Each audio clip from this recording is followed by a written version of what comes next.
예수를 그리스도로 믿는 우리들에게 가장 중요한 것이 있다면 무엇일까요? 물론 예수님이 이 땅에 오신 것, 그리고 우리의 죄를 위해 십자가에 못 박혀 죽으신 것, 다 우리에게 중요한 복음이 됩니다. 하지만 이 땅을 살아가고 현실을 체험하고 있는 우리들에게 가장 중요한 것은 바로 예수의 부활일 것입니다. 예수의 부활만이 우리가 살아가는 이 희노애락이 반복되는 생활 속에서 희망이 되고 새 힘이 되고 능력이 되기 때문입니다. 우리는 그 부활하신 예수 그리스도를 날마다 기억해야 합니다. 오늘 그 부활하신 예수님을 생각하면서 오늘의 말씀을 함께 묵상하길 소망합니다.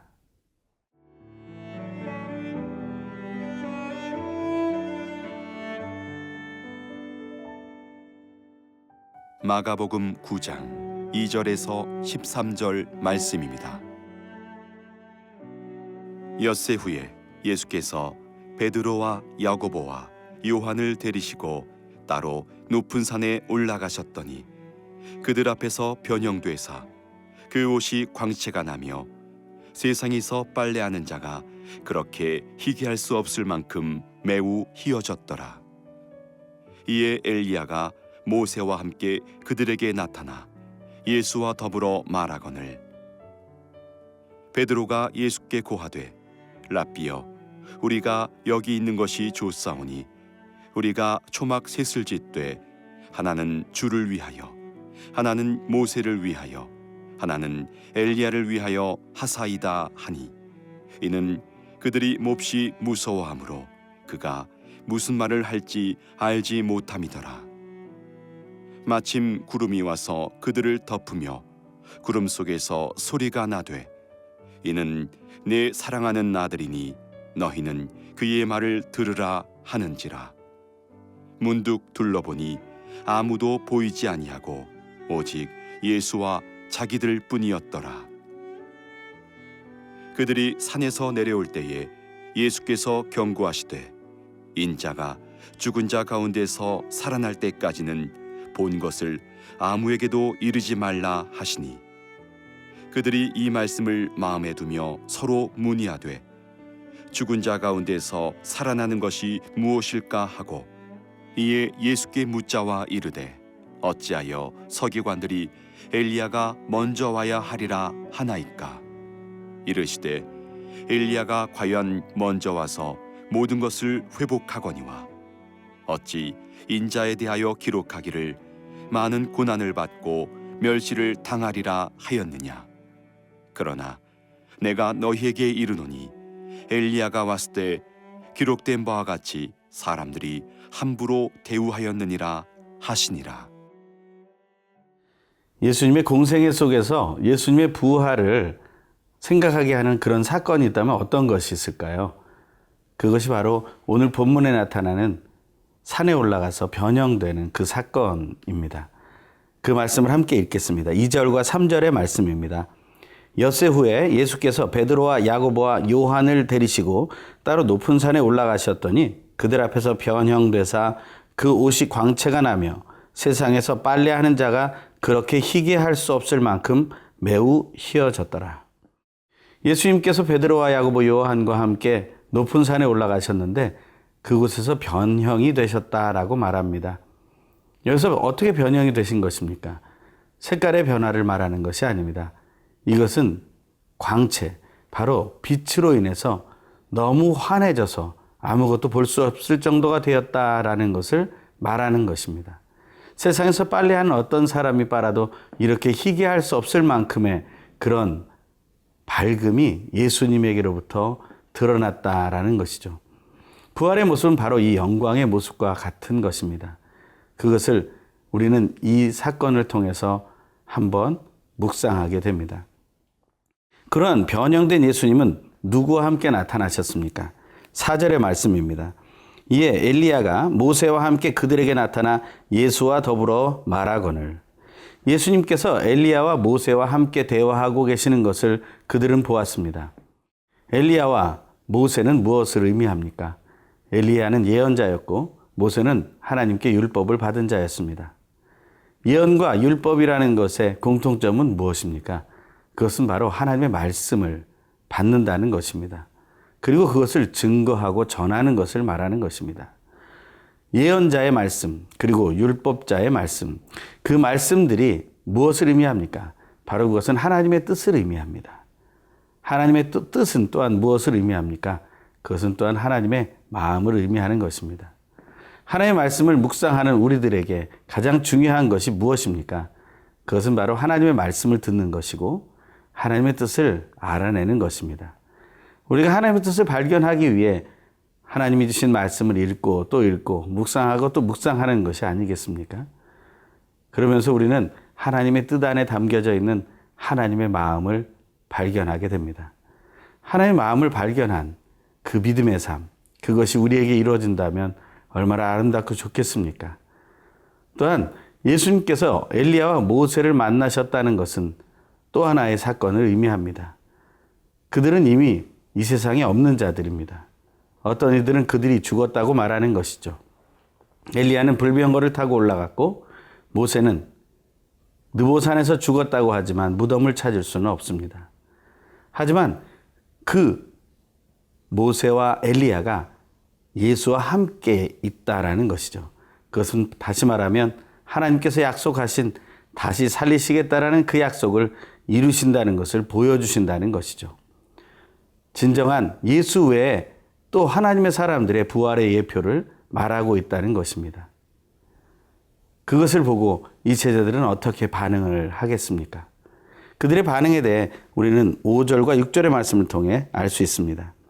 베드로가 예수께 고하되 라삐여 우리가 여기 있는 것이 좋사오니 우리가 초막 셋을 짓되 하나는 주를 위하여 하나는 모세를 위하여 하나는 엘리야를 위하여 하사이다 하니 이는 그들이 몹시 무서워함으로 그가 무슨 말을 할지 알지 못함이더라.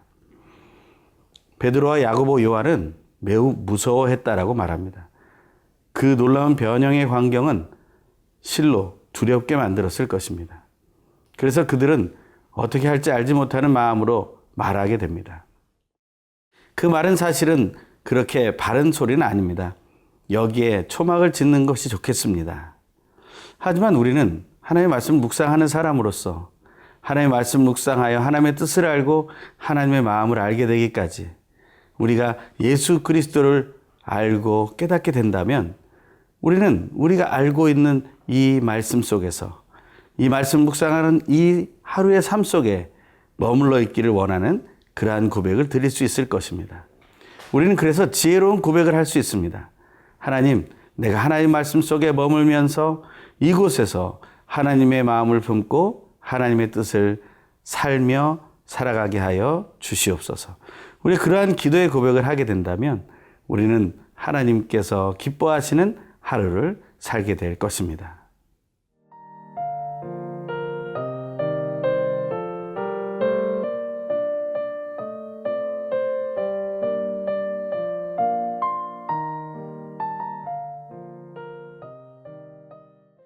변화되신 예수님을 바라보고 무서워하던 그들을 향해 하나님께서는 이렇게 말씀해 주십니다. 오늘 7절, 8절의 말씀입니다. 마침 구름이 와서 그들을 덮으며 구름 속에서 소리가 나되 이는 내 사랑하는 아들이니 너희는 그의 말을 들으라 하는지라. 문득 둘러보니 아무도 보이지 아니하고 오직 예수와 자기들 뿐이었더라. 아멘. 하늘에서 소리가 납니다. 내 사랑하는 아들이다. 너희는 그의 말씀을 들어라. 우리는 이 말을 집중해야 할 필요가 있습니다. 하루를 살아가면서 우리에게는 많은 소리가 들리지만 오늘 주신 말씀 따라서 오직 예수의 말씀만을 귀 기울이는 삶, 오직 하나님의 말씀을 듣고 따라가는 삶, 그것을 선택하게 되기를 간절히 소망합니다. 우리는 높은 산에 올라갈 수 있습니다. 하지만 그곳에서 우리는 하나님의 말씀을 듣는 것이 중요함을 깨달아야 할 것입니다.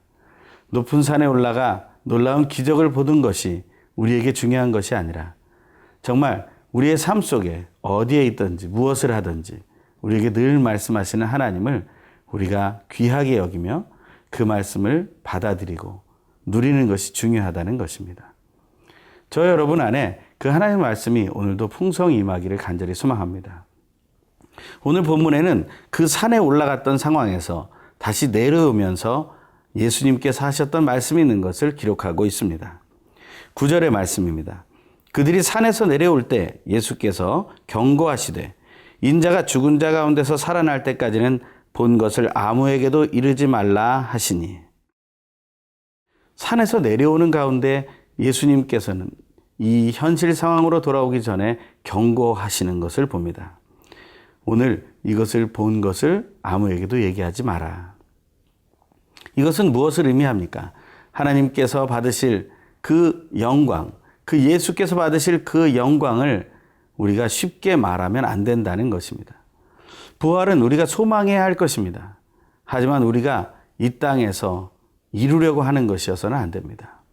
하나님께서 보여주신 이 사건, 이것을 그 마음속에 새기는 것이 중요하겠다라는 것입니다. 이 땅을 살아가는, 오늘을 살아가는 우리들에게 이 사건은 널리 전파돼야 할 내용이긴 합니다. 하지만 더욱 중요한 것은 우리는 이 사실을 내가 믿음으로 받아들이느냐를 확인해야 한다는 것입니다. 내가 확실히 믿는다면 그것을 증거할 수 있을 것입니다. 하지만 나도 받아들이지 못하면서 이 이야기를 한갓 이야기거리로, 한갓 어떤 전설처럼 이야기해서는 안 된다는 것이죠. 하나님의 말씀을 증거할 때 가장 중요한 것은 우리의 믿음입니다. 그 믿음으로, 의심 없는 믿음으로 전파할 수 있을 때 우리는 바른 말씀을 나눌 수 있게 되고 그 말씀은 능력이 되게 될 것입니다. 제자들은 그 말에 대해서 어떻게 반응합니까? 10절과 11절의 말씀입니다. 그들이 이 말씀을 마음에 두며 서로 문의하되 죽은 자 가운데서 살아나는 것이 무엇일까 하고 이에 예수께 묻자와 이르되 어찌하여 서기관들이 엘리야가 먼저 와야 하리라 하나이까. 제자들은 이 말을 기억하면서 죽은 자 가운데서 살아나는 것에 대해서 다시 한번 질문하게 됩니다. 예수님께서 말씀하신 것에 대해서 질문하면서 그들이 보았던 엘리야를 서기관들이 말하는 엘리야와 같은 것일까 하고 말하고 있는 것입니다. 하지만 예언서에서 말하고 있는 엘리야는 오늘 이 변형된 이 산에서 만난 엘리야와는 다른 존재이죠. 우리는 그 엘리야가 세례 요한이라는 사실을 알고 있습니다. 그 세례 요한에 대해서 예수님은 그래서 제자들의 질문에 대해 이렇게 대답하십니다. 12절, 13절의 말씀입니다. 이르시되 엘리야가 과연 먼저 와서 모든 것을 회복하거니와 어찌 인자에 대하여 기록하기를 많은 고난을 받고 멸시를 당하리라 하였느냐. 그러나 내가 너에게 이르노니 엘리야가 왔으되 기록된 바와 같이 사람들이 함부로 대우하였느니라 하시니라. 사람들은 잘 알지 못하는 것들을 말한다는 것입니다. 온전히 믿고 말하는 것이 중요함을 말씀드렸습니다. 오직 하나님이 주신 말씀, 그것을 온전히 믿음으로 받아들이고 그 믿음으로 오늘 이 사건을 부활의 사건으로 받아들이며 영접하고 또한 증거하며 기쁨을 누리는 그런 오늘 하루 되길 간절히 소망합니다. 기도하겠습니다. 할렐루야. 하나님 감사와 찬양을 드립니다. 예수님께서 이 땅에 살아계시는 동안 제자를 통해 부활의 소망을 알게 하셨음을 믿습니다. 우리가 그것을 온전한 믿음으로 받아들이기 원합니다. 하나님께서 선물로 주신 믿음은 의심 없는 믿음인 것을 확신하고 의심 없는 믿음으로 하나님 말씀을 받으며 묵상할 때 우리가 하나님의 뜻을 따라 살 것을 신뢰합니다.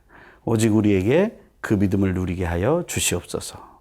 감사드리며 우리의 믿음의 본이 되신 예수 그리스도의 이름으로 간절히 기도합니다. 아멘.